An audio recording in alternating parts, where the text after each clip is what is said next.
कोई मन से अगर छठ पूजा कर ले तो उसकी सारी मनोकामनाएं पूर्ण होती हैं। आप सभी श्याम भक्तों को जय श्री श्याम। श्याम भक्तों, आज मैं बात करने वाला हूँ छठ पूजा के बारे में।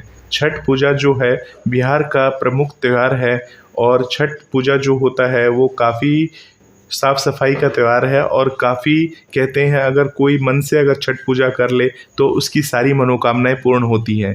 छठ पूजा जो होता है 4 दिन का व्रत का त्यौहार है। 4 दिन इसमें व्रत रखना होता है और इसके नियम कायदे बहुत सारे हैं जिसे आप सभी को समझना बहुत ही अत्यधिक ज़रूरी है।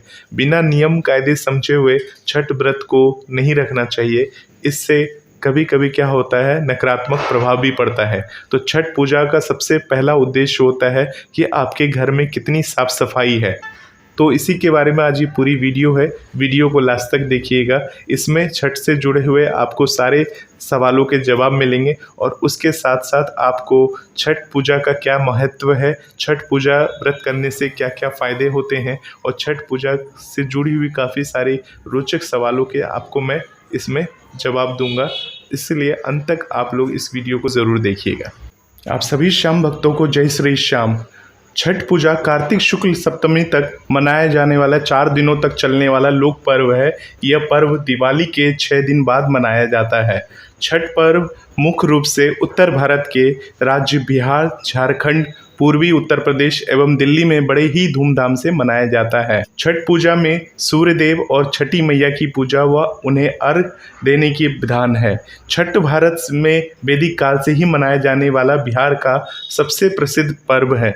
षष्ठी तिथि के मुख्य व्रत को मनाए जाने के कारण इस पर्व को छठ कहा जाता है। इस दौरान व्रतधारी लगातार 36 घंटे का व्रत रखते हैं। इस दौरान वे पानी भी ग्रहण नहीं करते हैं। छठ का जो पहला दिन होता है उसे नहाय खाए कहते हैं। इस दिन नहाय खाए के दिन कार्तिक शुक्ल चतुर्थी के दिन ये होता है छठ पर्व का प्रथम दिन, जिसे नहाय खाए के नाम से जाना जाता है। इस दिन सब प्रथम घर की सफाई कर उसे पवित्र किया जाता है। उसके उपरांत व्रती अपने निकटतम नदी अथवा तालाब में जाकर स्वच्छ जल से स्नान करते हैं। व्रती इस दिन सिर्फ एक ही बार खाना खाते हैं। तला हुआ भुना हुआ खाना इस दिन से पूर्ण तरह से वर्जित है। यह खाना कांसे या मिट्टी के बर्तन में ही पकाया जाता है। दूसरा दिन जो होता है उसे हम खरना बोलते हैं। छठ का जो दूसरा दिन होता है उसे खरना बोलते हैं। यह कार्तिक शुक्ल पंचमी तिथि को मनाया जाता है। छठ पर्व का दूसरा दिन जिसे हम खरना के नाम से जानते हैं, इस दिन व्रती पूरे दिन उपवास रखते हैं। सूर्यास्त से पहले पानी की एक बूंद तक ग्रहण नहीं करते हैं। शाम को चावल, गुड़ और गन्ने के रस का प्रयोग कर खीर बनाई जाती है। इन्हीं 2 चीज़ों को पुण्य सूर्यदेव को नैवेद्य देकर उसी घर में एकांतवास में करते हुए ग्रहण किया जाता है। इसके बाद सभी परिवारजनों, मित्रों एवं रिश्तेदारों को प्रसाद स्वरूप खीर रोटी दिया जाता है। इस संपूर्ण प्रक्रिया को खरना कहा जाता है। इसके उपरांत व्रती अगले 36 घंटों के लिए निर्जला व्रत धारण कर लेता है। मध्य रात्रि को व्रती पूजा के लिए विशेष प्रसाद के रूप में ठेकुआ नमक पकवान बनाता है। तीसरे दिन जो होता है वो अर्घ्य का दिन होता है, जिसे हम कार्तिक शुक्ल षष्ठी के नाम से जानते हैं। तो षष्ठी के दिन ही संध्या के समय अर्घ्य दिया जाता है। छठ पर्व का जो सबसे महत्वपूर्ण दिन होता है वो षष्ठी का दिन होता है, जिस समय डूबते हुए सूरज को अर्घ्य दिया जाता है।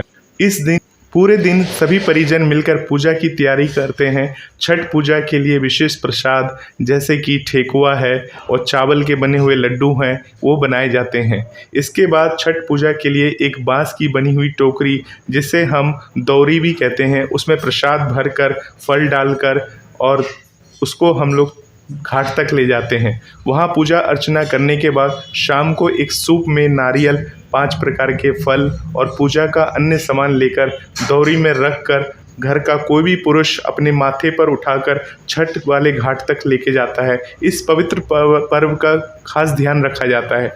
इस संपूर्ण आयोजन में महिलाएं छठ मैया के गीतों को घाट तक गाती हुई जाती हैं। चौथा दिन जो होता है वो उगते हुए सूरज को अर्घ दिया जाता है। यह जो दिन होता है कार्तिक शुक्ल सप्तमी का दिन होता है। इस दिन जब सूर्य उदय होता है तो उदय सूर्य को हम जल देते हैं घाट पर। जिस घाट पर हमने शाम को अर्घ दिया था उसी घाट पर हम अर्घ देते हैं। तो चौथे दिन अर्थात अंतिम दिन जब उदयमान सूर्य को अर्घ दिया जाता है, सूर्योदय से पहले ही व्रती जन घाट पर उगते हुए सूरज की पूजा हेतु सभी परिजनों के साथ पहुंच जाते हैं और संध्या अर्घ में अर्पित पकवानों को नए पकवानों से प्रस्थापित यानी बदल दिया जाता है, परंतु कंद मूल फलादि वही रहते हैं। सभी नियम विधान संध्या अर्घ के समान ही किए जाते हैं जो सुबह किए जाएंगे। पूजा अर्चना समाप्ति के बाद घाट की पूजा का विधान है। अब मैं आपको छठ पूजा का महत्व बता रहा हूँ। छठ पूजा के अनुष्ठानों का उद्देश्य ब्रह्मांडीय सौर ऊर्जा जल सेक के लिए भक्त के लिए शरीर और दिमाग को प्रेरणा देता है। केवल सूर्योदय और सूर्यास्त के दौरान ही अधिकांश मनुष्य सुरक्षित रूप से सौर ऊर्जा प्राप्त कर सकते हैं। यही कारण है कि छठ पूजा के त्यौहार में देर शाम और सुबह जल्दी सूर्य को अर्घ देने की परंपरा है। प्राचीन काल में ऋषि उसी तरह की प्रक्रिया का उपयोग कर रहे थे जैसे कि हम छठ पूजा के दौरान किसी भी प्रकार के ठोस या तरल आहार के बिना करते हैं। उसी तरह की प्रक्रिया की मदद से वे भोजन और पानी की बजाय सीधे सूर्य से जीवन के लिए आवश्यक ऊर्जा को अवशोषित करने में सक्षम थे। छठ पूजा प्रक्रिया के फायदे अब मैं आपको बताने जा रहा हूँ। छठ पूजा की प्रक्रिया भक्त के मानसिक अनुशासन पर केंद्रित है। इसका उद्देश्य भक्त को मानसिक शुद्धता की ओर ले जाना है। कई अनुष्ठानों की मदद से छठ व्रत सभी प्रसाद और पर्यावरण में अत्यधिक स्वच्छता बनाए रखने पर केंद्रित है। इस त्यौहार के दौरान एक चीज़ जो सबसे ऊपर रहती है वो है साफ सफाई। तो साफ सफाई का त्यौहार है। यह मन और शरीर पर एक महान विषहरण प्रभाव डालता है क्योंकि इसके परिणाम स्वरूप जैव रासायनिक परिवर्तन होते हैं। 36 घंटे के लंबे उपवास से शरीर का पूर्ण विषहरण हो जाता है। प्राकृतिक प्रतिरक्षा प्रणाली शरीर में मौजूद विषाक्त पदार्थों से लड़ने के लिए बहुत अधिक ऊर्जा का उपयोग करती हैं। ध्यान, प्राणायाम, योग और छठ अनुष्ठान जैसी विषहरण प्रक्रिया की मदद से शरीर में मौजूद विषैले पदार्थों की मात्रा को बेहद कम किया जा सकता है। सूर्य के प्रकाश का सुरक्षित विकिरण फंगल और जीवाणु संक्रमण को ठीक करता है। छठ पूजा के परिणाम स्वरूप रक्त प्रवाह द्वारा अवशोषित ऊर्जा श्वेत रंग कोशिकाओं के कार्य में सुधार करती है। साथ ही सौर ऊर्जा हार्मोन के स्राव को भी संतुलित करती है। नदी के किनारे छठ माता का चौरा बनाकर उस पर पूजा का सारा सामान रखकर नारियल अर्पित किया जाता है एवं दीप प्रज्वलित किया जाता है।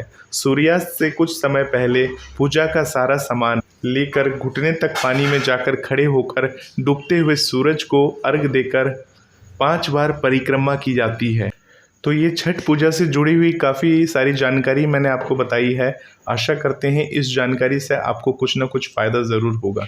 तो इन जानकारियों को ज़्यादा से ज़्यादा शेयर करिए और लोगों में बताइए।